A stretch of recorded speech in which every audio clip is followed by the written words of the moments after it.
Escuela de Pastoral, tus lecciones.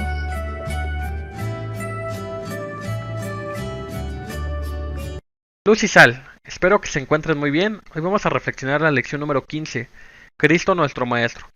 Esta lección nos va a hablar sobre la doctrina de Cristo que supera toda filosofía y toda ideología humana.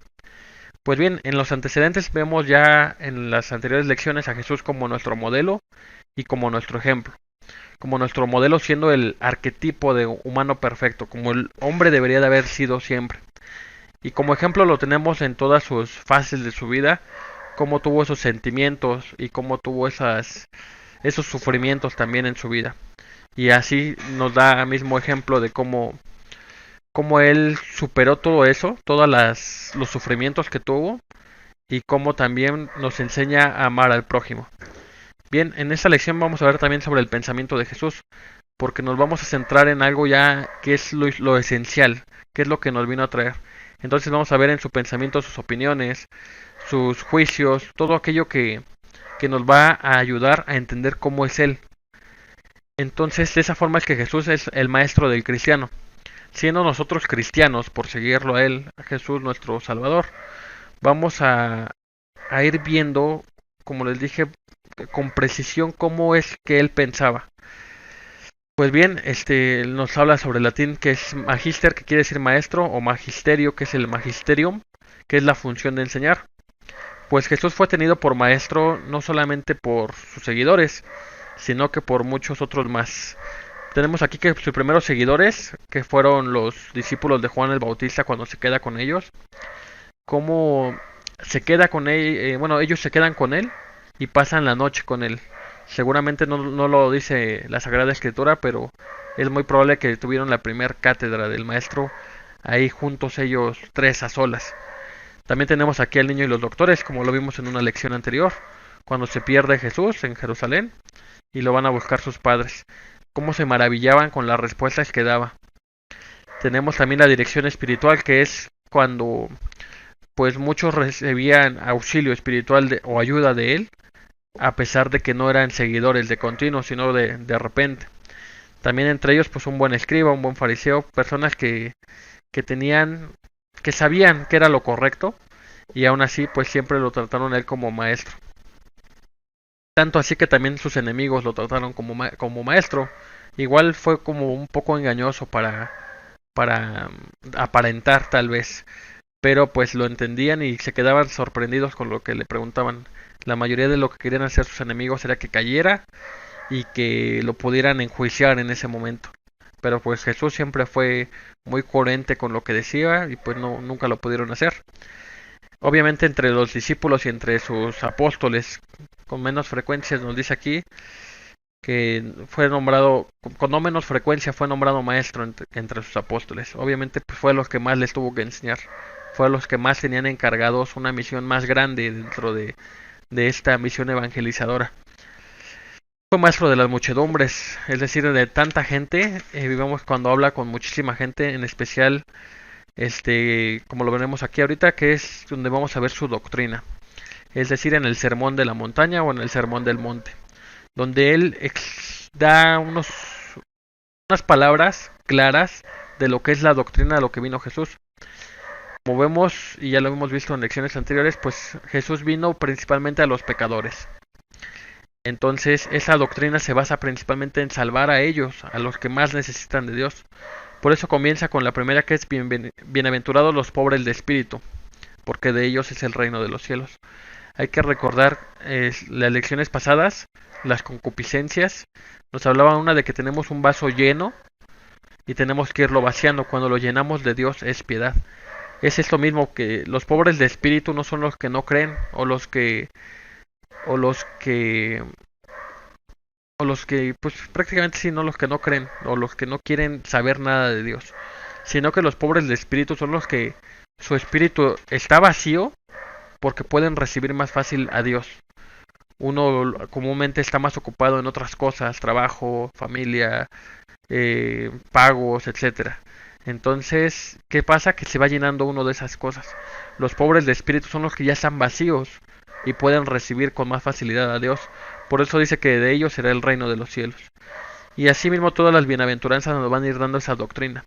Tenemos que ir aprendiendo poco a poco de ellas para irnos asemejando a estos bienaventurados, poder ser de estos bienaventurados.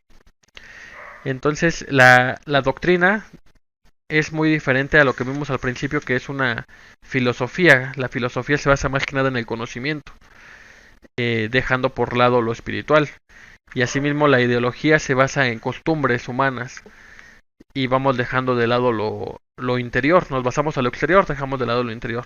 La doctrina de Jesús siempre se basó en un ser humano íntegro, un ser humano completo.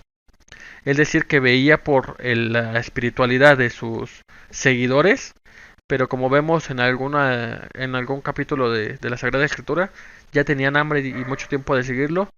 Y pues, ¿qué pasó? Hizo el milagro de la multiplicación de los panes y los peces. Porque Jesús no solamente se preocupa por el interior, sino que se preocupa por el hombre completo. Esa es la doctrina, que se va a preocupar por todo. Asimismo, estas enseñanzas nos llevan a la promesa. Si la promesa bien fue un Salvador que se cumple en el Mesías, este mismo Salvador nos va a enseñar cómo debemos de ser para que podamos llegar al Padre. Es decir, la salvación sí es solamente por fe, lo dice claramente Pablo, pero una fe muerta pues no existe, ¿no? Una fe que no dé obras, como lo dice Santiago. Tenemos que sí tener fe, pero también poner en práctica nuestra fe con las enseñanzas que Cristo nos da.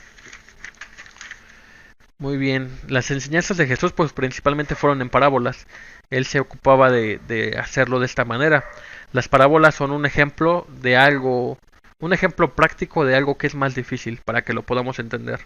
En aquel tiempo pues veremos muchos ejemplos de pescadores, de campesinos que van por trigo, sembradores, porque es lo que había en ese tiempo y es la forma en la que Jesús podía comunicarles algo difícil de una forma fácil, práctica para ellos. Muy bien, esas parábolas se clasifican en dos, en doctrinales y en morales. Las morales nos van a hablar del comportamiento del hombre, las doctrinales nos van a hablar de Dios, de cómo es su esencia y del reino de los cielos. Hay también, aquí vemos la negación a la comprensión de las parábolas. Las parábolas pues no todos las iban a entender. Incluso hay algunas que todavía tal vez no las entendemos o no las queremos entender. Porque mismo Jesús lo dice, que ni hablando viendo no ven y oyendo no entienden. Es decir, y ese es el arcano de Dios, aquí lo vemos también. El arcano de Dios es el misterio de Dios. Como ya les he dicho antes, un misterio no significa que sea algo que sea prohibido, sino que un misterio es que lo vamos a ir encontrando poco a poco. Asimismo, estas parábolas pueden tener muchos significados, aunque podemos dividirlas en dos o ya las doctrinales en tres. Siempre va a haber una forma de verla en la que todas estas formas en las que se dividen quepan. Es decir, podemos hablar sobre Dios, podemos hablar en la misma parábola sobre el reino, en la misma parábola sobre actitudes morales, pero se clasifican así para que sea más fácil su estudio principalmente. El arcano de Dios entonces es algo que no podemos, es un misterio, pero un misterio que tenemos que resolver, tenemos que trabajar en ello para poderlo entender. Si nosotros no queremos ser parte de ello, Jesús mismo le decía las parábolas, mucha gente no la quería escuchar, pues aún así está la gracia de por medio para que pues la persona pueda volverse y tal vez entenderlo, pero siempre habrá que no quiera. Entonces, ese misterio tan difícil de explicar, lo vamos a ir descubriendo entre más lo vayamos profundizando. De esa forma es por la que se clasifican estas parábolas, para que así podamos estudiarlas más detenidamente y poderlas entender. Tenemos también, principalmente las parábolas descriptivas de Dios, que son las que nos ayudan a entender cómo es, cómo se muestra, cómo quiere ser para con nosotros. Tenemos las parábolas del reino, en las que Cristo nos dice exactamente cómo es el reino de Dios. El reino de Dios es como una perla preciosa que estaba escondida. El reino de Dios es como esto. Cosas que tú dejarías todo por tenerlo. Tenemos también parábolas sobre Cristo y su iglesia, donde vamos a ver a Cristo, esa alusión a Cristo, digamos, la de los viñadores, los viñadores que matan a los enviados y al final matan al hijo del enviado, y muchas otras parábolas. Asimismo también de su iglesia, cómo la iglesia va teniendo esa prefiguración dentro de las parábolas de Jesús. Pues bien, entonces la parábola fue la forma más fácil para instruir que usó Jesús. De esa forma, pues se puede entender muchas cosas de lo que él quiso decir. Obviamente las parábolas no fueron para todos, no todos la pudieron entender, pero pues nuestra iglesia ha estado haciendo esta labor por más de 2000 años, tratando de descifrarlas. Bueno, por poco menos de 2000 años.